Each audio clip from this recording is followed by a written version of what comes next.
அஸ்ஸலாமு அலைக்கும் வரஹ்மத்துல்லாஹி பரகாத்துஹு. பிஸ்மில்லாஹிர் ரஹ்மானிர் ரஹீம். அன்பான சகோதர சகோதரிகளே, எல்லாம் வல்ல அல்லாஹ்வின் நல்லடியார்களே, இன்று நாம் காண இருக்கும் தலைப்பு சிறு நேரத்தில் பெரு நன்மைகள். எழுத்து ஒன்றுக்கு 10 நன்மைகள்.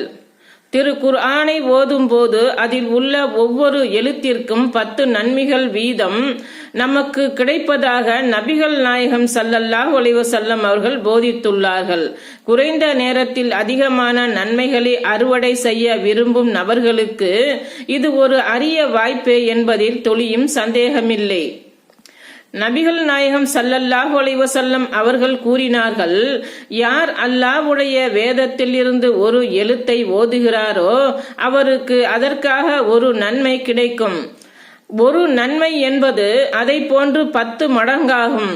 அலிஃப் லாம் மீம் ஒரு எழுத்து என்று